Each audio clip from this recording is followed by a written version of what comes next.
Recoucou à tout le monde, donc c'est la suite, hein. Comme je vous disais, nous sommes bien le samedi donc 12 mars 2022. Tout à l'heure il était donc minuit 12, heure miroir, donc maintenant non, ça a un petit peu changé. Je vous ai dit la phrase du jour, je vous ai dit aussi donc en ce qui concerne les 305 jours de méditation, donc je vous ai lu aussi la phrase qui était très intéressante et du coup ça a coupé parce que finalement c'était trop stocké, donc j'ai supprimé, voilà. Euh, donc oui, je vous disais qu'on m'a envoyé donc un lien. On m'a dit que la France n'existerait plus. Donc si vous avez entendu ceci quelque part, ben, faites-moi le savoir si vous le souhaitez par commentaire, bien sûr. Et puis, comme je vous l'ai dit, j'ai écouté ce lien, j'ai vu les images, voilà, il y a des personnes qui ont fait des recherches. C'est vrai qu'on voit des gros troncs d'arbres énormes qui sont plats. On dit que les volcans ne sont pas des volcans, que les rochers ne sont pas des rochers, que les minéraux ne sont pas des minéraux. Qu'est-ce que j'ai pu entendre encore? Enfin, le titre, c'est qu'il n'y a pas de forêt. Voilà. Apparemment, les arbres que nous avons, ce ne sont pas des forêts, ce sont... Enfin bref. Je ne sais pas si je pourrais vous partager ce lien parce que ça vient de quelqu'un qui était sur YouTube. Donc je ne sais pas, il faudrait peut-être que je demande la permission pour savoir un petit peu ce que vous en pensez. Déjà à travers mes dires, vous pouvez me dire ce que vous en pensez également. Ça serait très intéressant puisque c'est une chaîne, comme je vous l'ai dit, de partage pour les personnes qui ne savent pas. Voilà, c'est des partages assez variés, hein. Ce n'est pas que des... ça parle pas que d'oracles, etc. etc. C'est, comment dire, c'est assez varié, on va dire. Donc, je ne sais pas ce que vous en pensez. C'est vrai que j'avais entendu à un moment sur YouTube, euh, on entendait parler qu'il existait des géants. Voilà, on a fait des tirages dessus, des canalisations, entre autres Miss, voilà, le Mistral gagnant, qui en avait parlé aussi des géants, etc., etc. Bon, je ne vais pas épiloguer pendant un certain temps là-dessus. J'espère qu'il y a des gens demain qui vont se bouger, qui vont visiter la France parce que, hein, avec les augmentations de, vous voyez ce que je veux dire, voilà, si on laisse traîner les choses, bah bon, voilà. Donc il faut quand même bouger son derrière et ne pas rester sur son divan. Donc je vais vous partager, donc comme je vous l'avais promis, en ce qui concerne le son du bol tibétain, le son de la musique, le son de la voix, les sons, plusieurs sons différents, aigus, etc., etc. Voilà, je trouve que ça peut être très intéressant au niveau d'apporter des bonnes vibrations. Donc je vais vous laisser écouter la personne qui va tout vous expliquer. Je ne vous montre pas donc comment dire les images, mais je vais vous le faire écouter et vous pourriez mettre des commentaires si voilà, toujours dans la bienveillance, comme je dis toujours, voilà. Et je remercie encore une fois de plus mon ami qui m'a euh, qui m'a bien aidé avec son portable, voilà. Donc je vous souhaite bonne écoute, j'espère que cela va intéresser certaines personnes. On va changer, on va essayer de faire plaisir à, comme je l'ai toujours dit, j'essaie de faire plaisir un petit peu à tout le monde. En attendant, je vais boire mon café express, donc désolé pour la coupure. Finalement, le stock était plein, donc j'ai dû faire du vide, comme on dit. Voilà, donc ça va être la suite, hein. Et je marquerai le titre. Alors je vous souhaite une bonne écoute. Livret intitulé La musique et le chant dans la vie spirituelle de Omram Mikhaël Aïvanov. Cela fait maintenant quelques années que ce récit a changé de nombreux aspects dans ma vie et notamment ma façon d'aborder, de pratiquer et de transmettre le chant grâce à l'enseignement de ces grandes valeurs. Je vous laisse donc maintenant apprécier cette vidéo. À bientôt, bien à vous et merci beaucoup.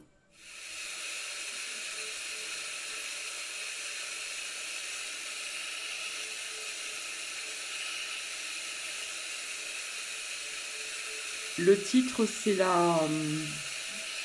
j'ai loupé la musique et le chant dans la vie. Dans la nature, tout chante, tout vibre. Chaque créature émet des vibrations qui se propagent en ondes musicales.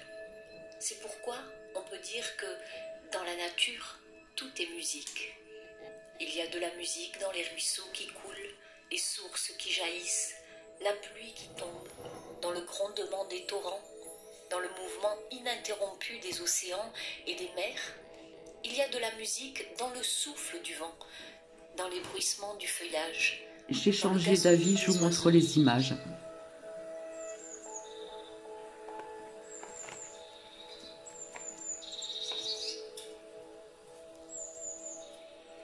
La musique de la nature éveille constamment le sentiment musical en l'homme. Elle l'incite à s'exprimer lui-même par un instrument ou par le chant.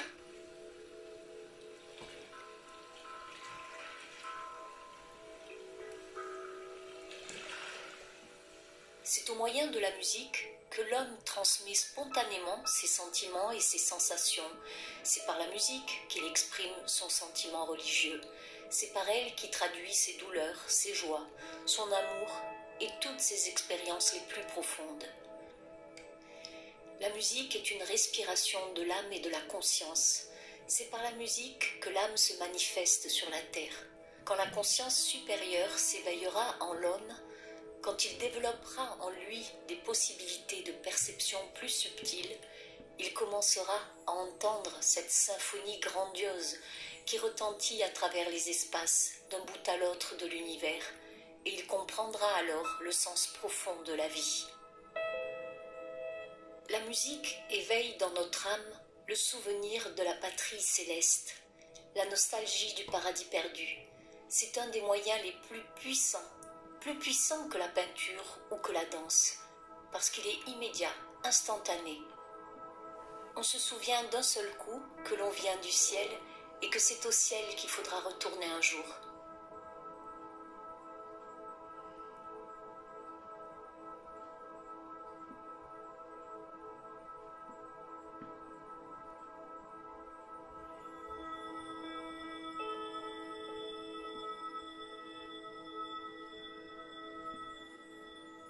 Qu'il y ait des musiques qui éveillent au contraire le désir de rester le plus longtemps possible sur la terre, c'est certain, mais ce n'est pas la véritable prédestination de la musique.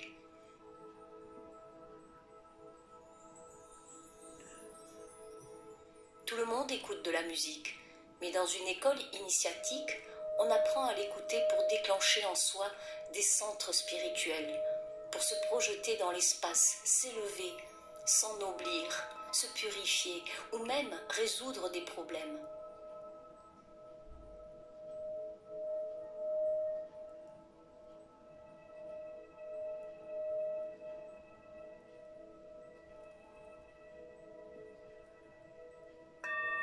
En écoutant une œuvre, il faut tout d'abord savoir ce qu'elle représente, si c'est une force bonne ou mauvaise, et à quoi elle peut être comparée.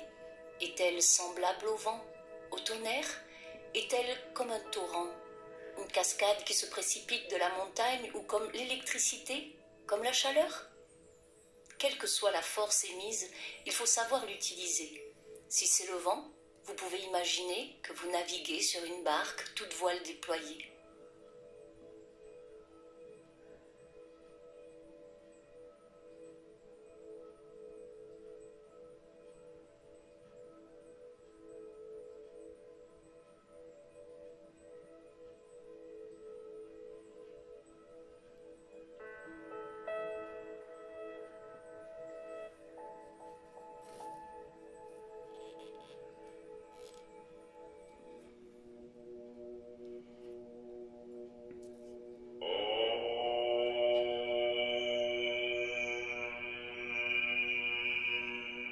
La musique est une force.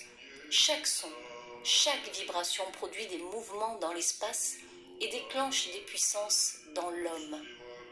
Chaque jour, après les repas, j'ai l'habitude de vous faire entendre de la musique, car je veux vous apprendre à l'utiliser comme un instrument de création intérieure, afin que vous puissiez entreprendre grâce à elle un formidable travail spirituel, projeter des idées, des images sublimes qui se réaliseront un jour, surtout lorsqu'il s'agit d'une musique mystique, religieuse, profonde, qui vous élève, qui vous soulève.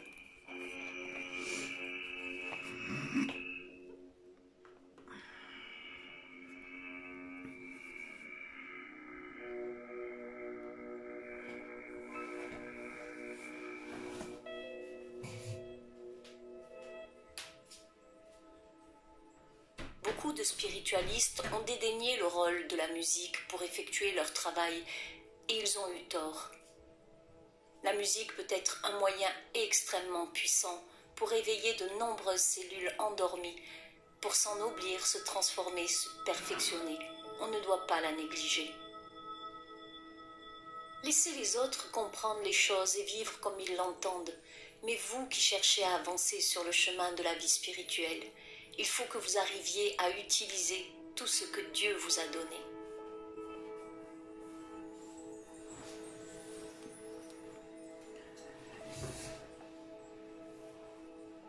Un disciple est un être qui ne pense plus qu'à utiliser son temps, ses énergies, tous les matériaux que Dieu et la nature ont mis à sa disposition pour réaliser ou gagner quelque chose de plus.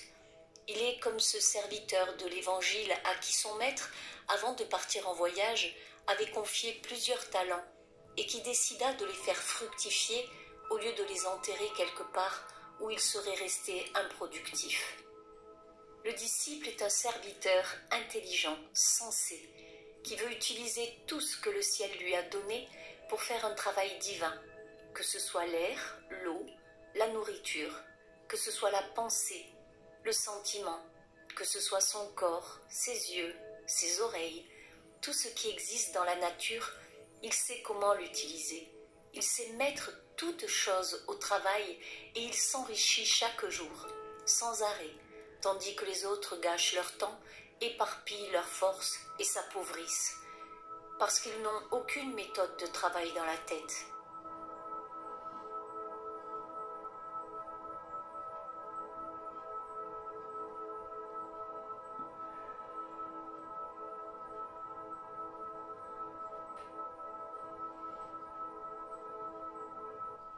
Donc, en écoutant de la musique, sachez l'utiliser pour faire un travail, pour façonner par la pensée tout ce que vous souhaitez. Vous souhaitez tellement de choses, et vous ne faites rien pour les obtenir. La musique vous donne toutes les bonnes conditions. Elle crée une atmosphère propice à l'activité mentale. C'est comme un vent qui gonfle la voile de votre barque et la barque s'éloigne, navigue vers un monde nouveau, vers le monde divin. La musique est une aide puissante pour la réalisation. Évidemment, pour vous lier au monde divin, vous ne pouvez pas écouter n'importe quelle musique. Malheureusement, de plus en plus, à l'heure actuelle, la musique se rapproche du tintamarre, de la cacophonie. Quand j'étais au Japon, à Osaka, à l'exposition universelle, j'ai entendu un concert de musique contemporaine. C'était à devenir fou, malade. En l'écoutant, j'ai senti que cette musique apportait la démolition totale de l'être humain. Elle déchirait le système nerveux. On se demande si certains compositeurs ne sont pas des fous qui veulent aussi rendre l'humanité folle. Elle était déjà un peu par le travail de quelques autres, et les musiciens vont l'achever. Très peu de musiciens ont étudié la vraie psychologie pour savoir que les sons, la parole, toutes les vibrations agissent sur l'être humain. Ce sont des lois physiques. Dans certaines conférences, je vous ai parlé des expériences du physicien Chladni. On répand par exemple de la poudre sur une plaque que l'on fait ensuite vibrer avec un archet. Les ondes vibratoires créent alors des lignes de force qu'on pourrait appeler les points vivants, qui rejettent les particules en vibration vers les points qui ne vibrent pas, les points morts. Ce sont les points morts qui déterminent le tracé des figures géométriques. Moi aussi, j'ai fait cette expérience et j'en ai conclu que c'est exactement ce qui se passe avec l'être humain.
Les sons que nous entendons produisent en nous des figures géométriques.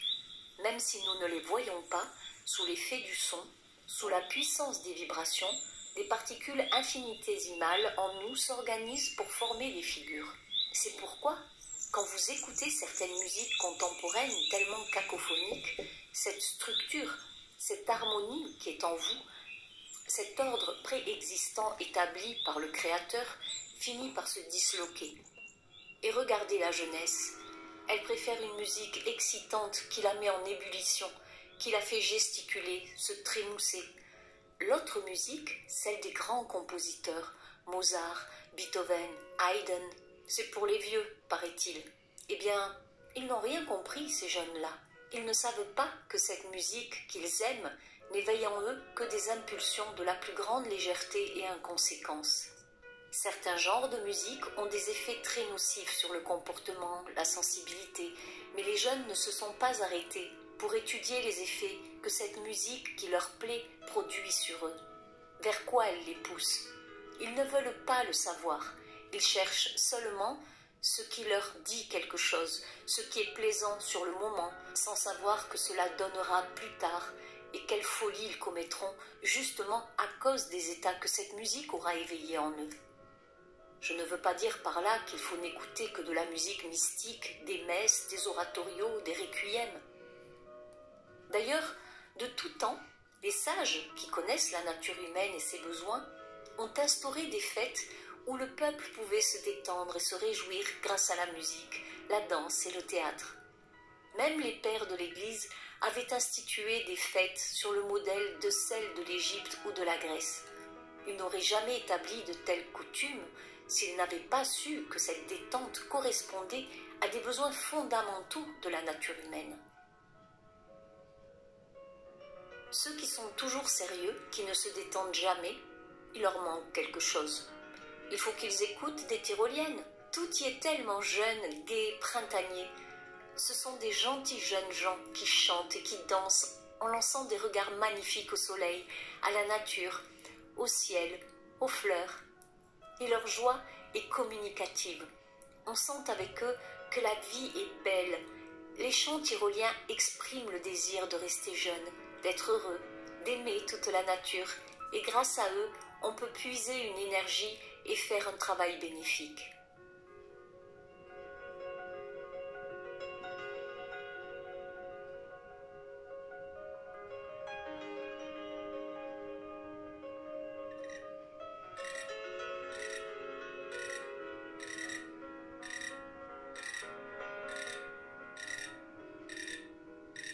La musique est donc une aide très puissante pour la réalisation. C'est pourquoi, au lieu de laisser errer votre pensée à droite et à gauche, chaque fois que vous écoutez de la musique, jetez-vous sur ce que vous désirez le plus pour votre évolution. Si c'est la santé, imaginez-vous comme un être bien portant. Quoi que vous fassiez, que vous marchiez ou parliez ou mangiez, vous êtes d'une santé rayonnante qui se communique irrésistiblement aux autres. Si c'est la lumière, l'intelligence qui vous manque, si vous faites sans arrêt des gaffes ou des étourderies, utilisez la musique pour imaginer que vous apprenez, que vous comprenez, que la lumière, la sagesse vous pénètre et même que vous la propagez et la donnez aux autres. Si vous voulez acquérir la beauté, la force, la volonté ou la stabilité, faites de même. Faites ce travail pour chaque domaine où vous sentez qu'il y a en vous une lacune. Et un jour, vous sentirez que, grâce à la musique, vous avez produit en vous de grandes transformations.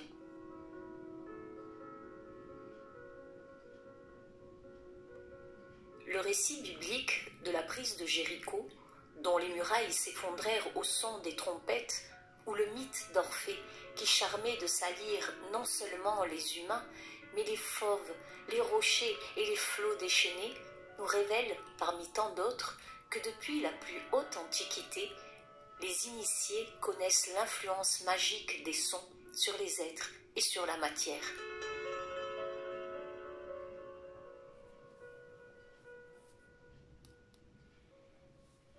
Il est intéressant de connaître quels centres de l'organisme sont activés par l'audition des sons. C'est toute une science encore peu explorée.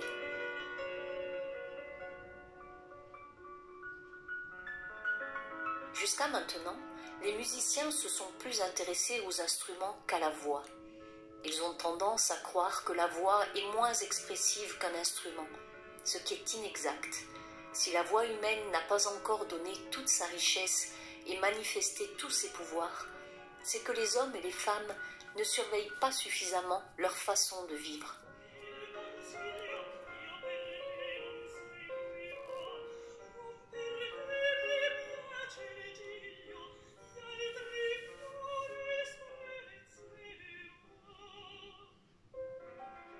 Les cordes vocales ne sont pas un instrument extérieur à l'homme, comme tous les autres instruments de musique.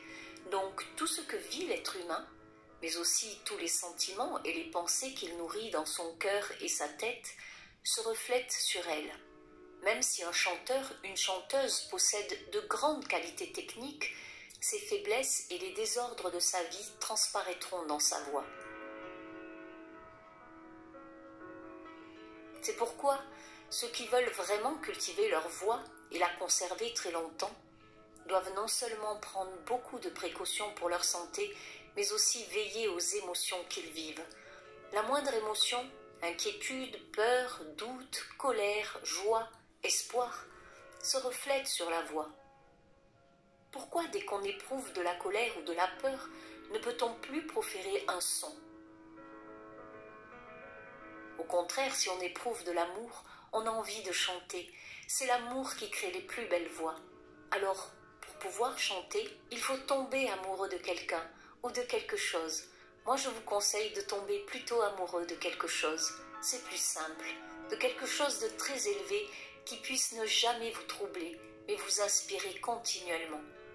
Si un chanteur vit une vie pure, équilibrée, harmonieuse, en contact avec la nature, sa voix se renforce, augmente en volume, en souplesse, en douceur, en subtilité, en agilité.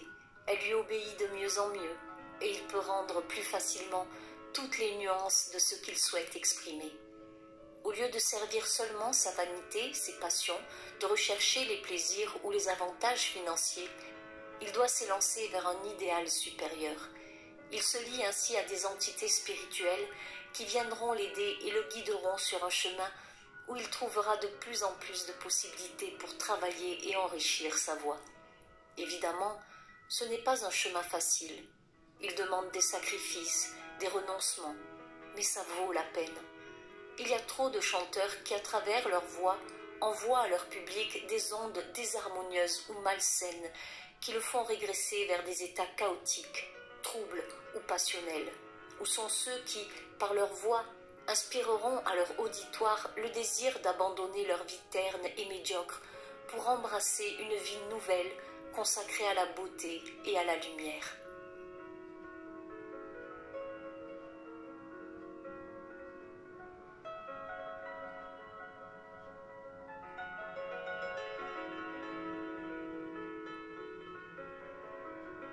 Il faut maintenant des chanteurs qui soient de véritables magiciens, capables de transformer les êtres par leur chant.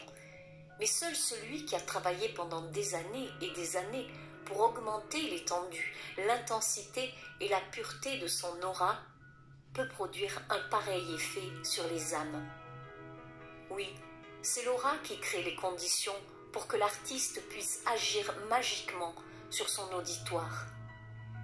En donnant à certains une belle voix, le ciel les a mis en possession d'un grand trésor grâce auquel ils peuvent accomplir des merveilles. Mais ils ne savent pas comment et surtout ils n'y croient pas assez. Les chanteurs sont souvent des enfants gâtés qui ne savent pas la valeur de leur talent et surtout qui n'ont pas réfléchi au meilleur usage qu'ils peuvent en faire. Ils doivent avoir un idéal et le réaliser. Un artiste doit avoir pour idéal de ramener les êtres vers la source, alors son nom sera inscrit dans le livre de la vie. Il sera noté qu'il a sauvé plusieurs âmes des tribulations et de la mort, et qu'il ne s'inquiète pas de sa propre âme. S'il sauve l'âme des autres, quelqu'un viendra sauver la sienne. À celui qui répand la joie autour de lui, d'autres viennent apporter la joie.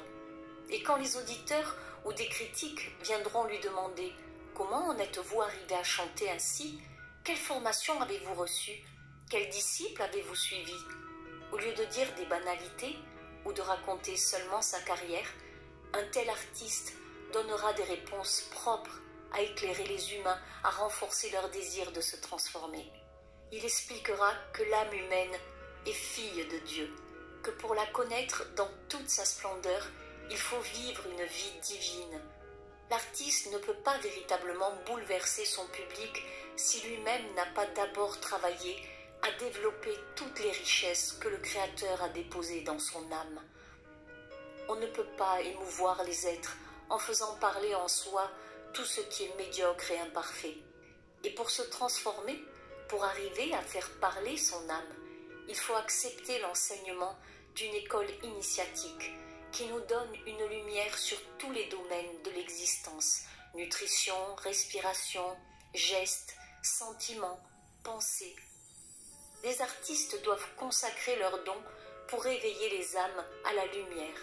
Ce que je vais vous dire vous paraîtra peut-être d'une autre époque, mais au lieu d'accepter de se produire devant les puissants et les riches qui paieront leur place très cher, mais ne sont pas forcément les plus belles âmes, pourquoi les chanteurs ne chanteraient-ils pas gratuitement devant les âmes prêtes à recevoir une impulsion divine et à travailler pour la nouvelle vie?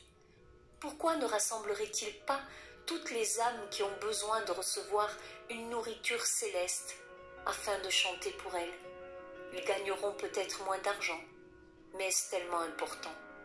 Toute création qui naît d'une idée désintéressée, qui est mise au service d'une cause impersonnelle, possède le germe de l'immortalité.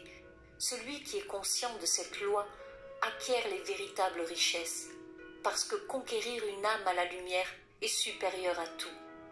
Si vous avez une belle voix, croyez-vous que ce don soit pour vous? Non, c'est pour accomplir un travail sur les autres. Le ciel vous demandera compte tôt ou tard de ce que vous avez fait de ce don, et si vous êtes obligé de répondre « Je l'ai utilisé pour m'enrichir et avoir la gloire, j'ai voulu distraire les gens, flatter leurs désirs, leurs caprices, je les ai plongés dans la sensualité, les passions. » Eh bien, puisque c'est ainsi, répondra le ciel, vous perdrez votre voix. Tous les chanteurs conscients d'avoir un rôle à jouer pour éveiller les âmes doivent apprendre à travailler par la pensée sur leur corde vocale. Je peux vous donner un exercice.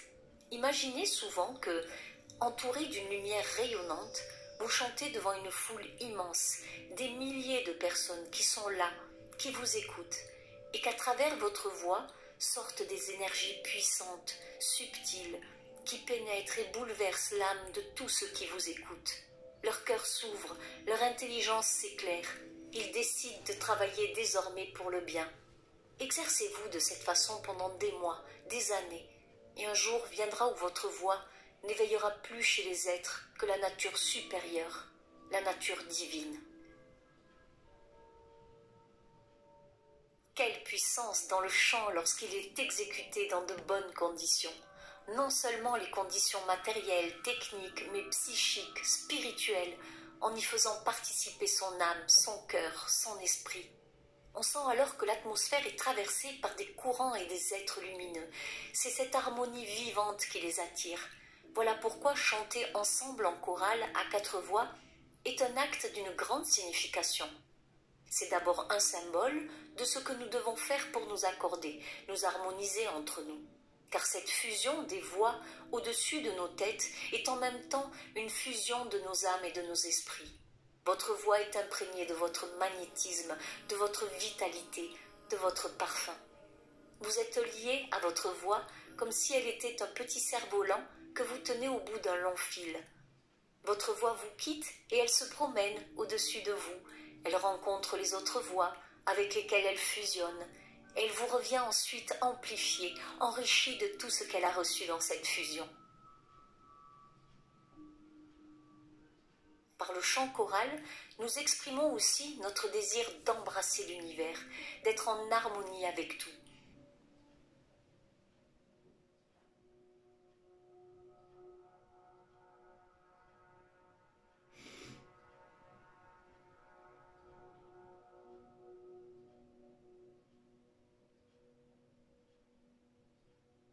C'est pourquoi, avant de chanter, vous devez toujours penser à jeter un regard en vous-même pour vous apaiser, vous éloigner des préoccupations quotidiennes afin de pouvoir vous harmoniser avec toutes les créatures du cosmos et chanter à l'unisson avec elles. Enfin, cette pratique de chanter à quatre voix, c'est déjà un reflet, une expression dans le plan physique de l'exercice que nous devons faire chaque jour et plusieurs fois par jour pour accorder ensemble notre esprit, notre âme, notre intellect, notre cœur.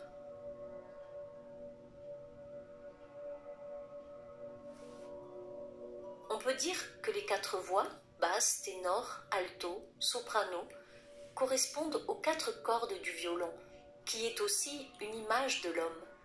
La corde sol représente le cœur, le ré, l'intellect, le la, l'âme, et le mi, l'esprit. Le violon lui-même représente le corps physique, et l'archet, c'est la volonté qui agit sur les quatre principes du cœur, de l'intellect, de l'âme et de l'esprit. La fusion harmonieuse des quatre voix ou le jeu sur les quatre cordes nous apprend que les quatre principes du cœur, de l'intellect, de l'âme et de l'esprit doivent vibrer en harmonie dans l'homme.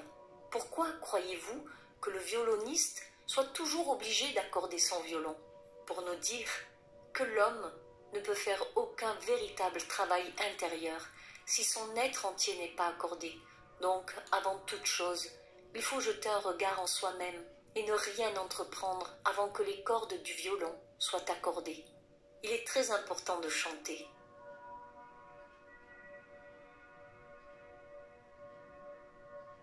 Oui, ceux qui chantent se lient au monde de la musique, alors que les autres s'affaiblissent intérieurement parce qu'ils ne se nourrissent pas.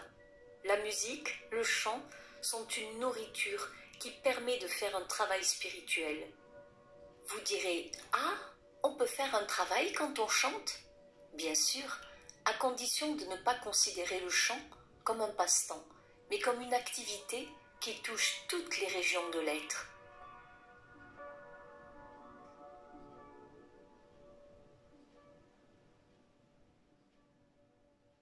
Dans l'arbre séphirotique, la musique appartient à la séphira Okma, où règnent les chérubins. Les chérubins sont pure musique. C'est pourquoi ils vivent dans l'harmonie parfaite. Okma est la région du Verbe qui a tout créé. Et le Verbe n'est rien d'autre que la musique, les sons harmonieux qui ont façonné la matière. Car le son modèle la matière et lui donne des formes. C'est ainsi que, par le Verbe, Dieu a façonné la matière informe. Tohu va bohu, comme dit en hébreu la Genèse. Dieu a parlé sur cette poussière cosmique et les formes sont apparues. Sous l'action du Verbe, les chérubins ont reçu une vibration divine. Et cette vibration s'est communiquée à toutes les autres créatures des régions situées au-dessous de la séphira Okma jusqu'à la terre. Les chérubins ne savent que chanter ensemble en harmonie. Voilà pourquoi, quand les humains essaient aussi de chanter en chœur, il commence à se lier à cet ordre angélique des chérubins qui est l'ordre de la musique et de l'harmonie céleste.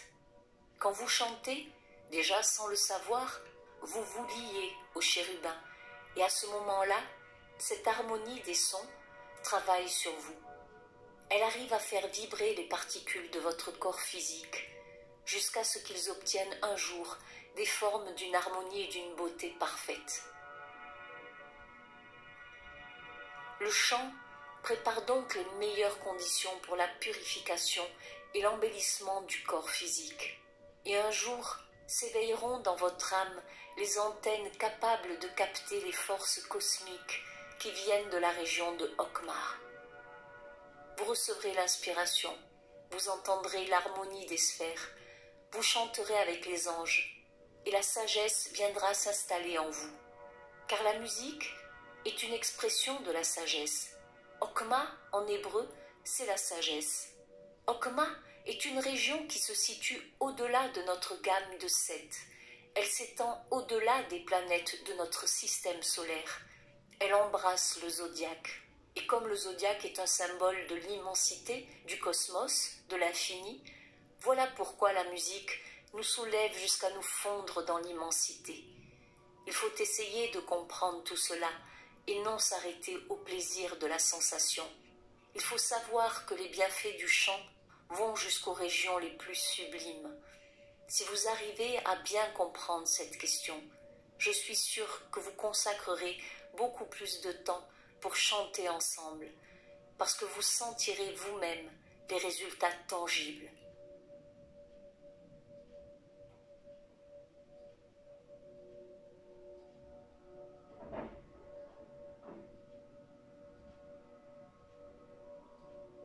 Vous êtes toujours plongé dans des occupations importantes en apparence, mais qui ne vous rendent ni plus heureux, ni plus noble, ni plus lumineux, ni plus portant. Elles vous apportent peut-être plus de facilité, d'aisance, mais cela n'ajoute rien pour votre transformation, tandis qu'en chantant ensemble, avec conviction, vous essayez de vous mettre au diapason avec un autre ordre de choses, vous évoluez, vous vous transformez.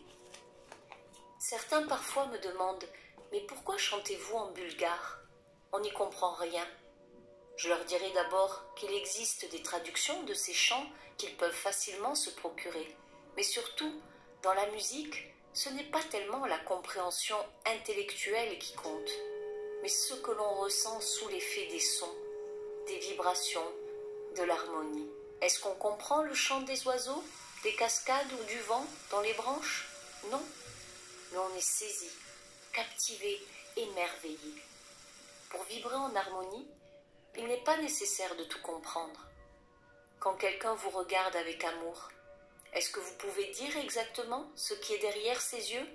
Non, mais vous êtes émerveillé et vous vibrez. Et quand on disait la messe en latin, est-ce que tout le monde comprenait? Non. Et maintenant qu'on l'a dit en français, certains sont déçus. Ils trouvent que c'était mieux en latin. Et ils ont peut-être raison.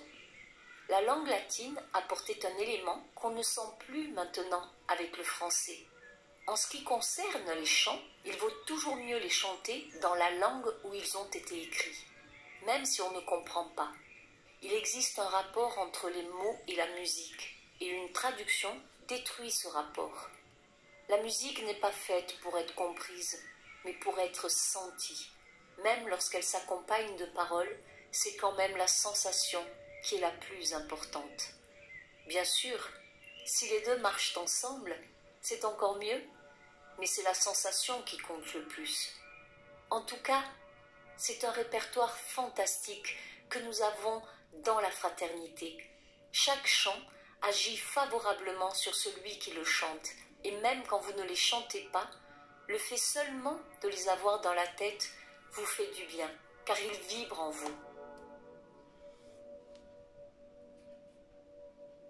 Quand vous sentez que vous ne savez plus très bien où vous en êtes, que vos idées s'embrouillent, chantez et vous verrez déjà mieux le chemin. Quand vous croyez que plus personne ne vous aime, chantez « Dieu est amour ». Et alors, Que voulez-vous de plus puisque Dieu ne vous abandonnera jamais? Et si vous êtes un peu fatigué, malade, chantez. Force et santé sont des richesses. Alors tout tremble, les murs, le plafond, et vous vous relevez. Si vous trouvez que la vie est terne, qu'elle ne vous inspire plus aucune joie, dites « La vie est belle ». Et quand vous êtes heureux, chantez « Mon âme bénit le Seigneur ». Vous avez là des moyens, tout un arsenal magique. Est-ce que vous vous en servez? Ça, je me le demande. Il faut s'en servir. Et je suis là justement pour vous rappeler sans cesse que vous devez utiliser tous ces moyens qui sont à votre disposition. Débrouillez-vous, ouvrez les placards et servez-vous. Vous avez tout. Il faut toujours quelqu'un qui vous le rappelle. C'est pourquoi je ne fais que ça. Dites-vous que la pire des choses, c'est de posséder des richesses et d'être toujours malheureux parce qu'on n'est pas conscient de ces richesses. Donc, si vous consacrez plus de temps au chant et que tous, sans exception, vous appreniez à chanter ensemble, en harmonie, cela donnera de grands résultats. C'est d'abord un travail sur vous-même, mais par ce travail, vous contribuez aussi au maintien et au renforcement de la lumière dans le monde. Car cette harmonie se reflète partout, et tôt ou tard, le monde entier le sentira.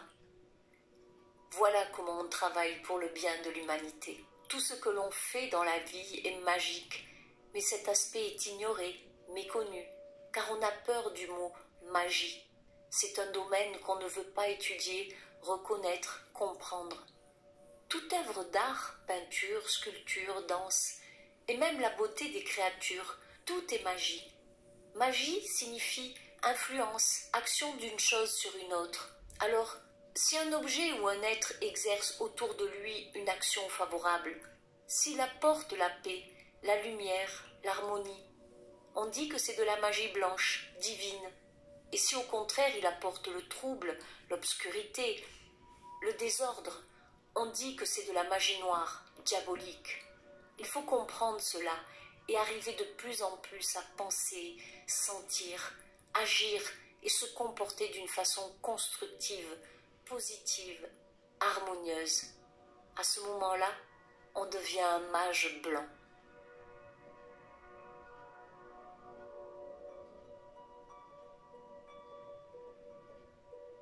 Quand vous êtes réunis pour chanter, vous possédez donc une puissance magique, formidable, bénéfique. Mais ne perdez pas de vue cette vérité, que la puissance est fondée sur l'unité, sur l'harmonie. Pensez à cette famille que vous devez former. Vos différences de caractère, de tendance, de degré d'évolution, de milieu social, de métier, laissez tout cela de côté. Ça n'a aucune importance. Ça ne joue pas un grand rôle dans la vie spirituelle. Renforcez dans vos cœurs l'idée que malgré vos divergences, vous appartenez tous à la fraternité blanche universelle, que vous en êtes les membres et que vous chantez ensemble dans le but d'éveiller les consciences sur toute la terre. À ce moment-là, oui, vous représentez une véritable puissance. Croyez-moi, c'est cette unité qui fait votre puissance. Alors, que vous ne vous aimiez pas, que vous ayez des différends, ça ne fait rien. Réunissez-vous quand même pour chanter ensemble et vous ferez des miracles. Vous pensez « Ah, si je rencontre un tel, je lui tordrai le cou. » C'est très bien, mais tout d'abord, allez chanter. Après, vous verrez. Chantez d'abord. Et il se peut qu'ensuite, vous n'ayez plus envie de tordre le cou à personne. Vous ne comprendrez pas d'où vous vient cette soudaine indulgence. C'est le chant qui vous aura un peu transformé, un peu adouci. Alors, que vous vous aimiez, que vous vous détestiez, que vous ayez des opinions différentes, ça ne compte pas. L'important, c'est de réaliser cette unité. Et même, je suis sûre que pendant que vous chantez, que vous priez tous ensemble, vos malentendus disparaissent et vous finissez par ne plus pouvoir vous quereller. Voilà la différence. J'espère que ces quelques mots vous feront mieux comprendre l'importance du chant, et surtout des chants spirituels, des chants mystiques que nous chantons ici. Jusqu'à maintenant, le chant était seulement pour vous comme un passe-temps, une distraction. Désormais, vous devez comprendre que c'est une nourriture, une nécessité, un besoin spirituel. Faites tous vos efforts pour acquérir enfin cette nouvelle conscience. Être tous soudés, unis par le travail que nous faisons ici. Parce qu'à votre insu, il se produit en vous une purification, une mise en ordre, une illumination, une libération. Vous préparez un noyau, une cellule de la nouvelle vie pour tous ceux qui viendront un jour.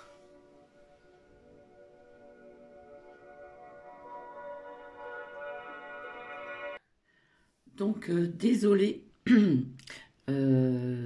c'est long, je suis vraiment désolée. Et finalement, je vous ai montré donc les images de ce lien. Donc, je remercie la personne qui m'a envoyé ce lien parce que je trouve que c'est très intéressant, très enrichissant. Est-ce que parmi vous, il y a des personnes qui chantent au sein de votre foyer? Que ce soit sous la douche, dans la baignoire, en cuisinant, en faisant des tâches ménagères. Eh bien, oui. Voilà, ça m'arrive. Bon, il y a eu une petite période où j'ai un petit peu lâché de chanter, mais c'est vrai que chanter apporte, comme on dit, ça peut apporter des bonnes vibrations, de la joie, de la bonne humeur, etc. Tout dépend ce que vous écoutez, bien sûr.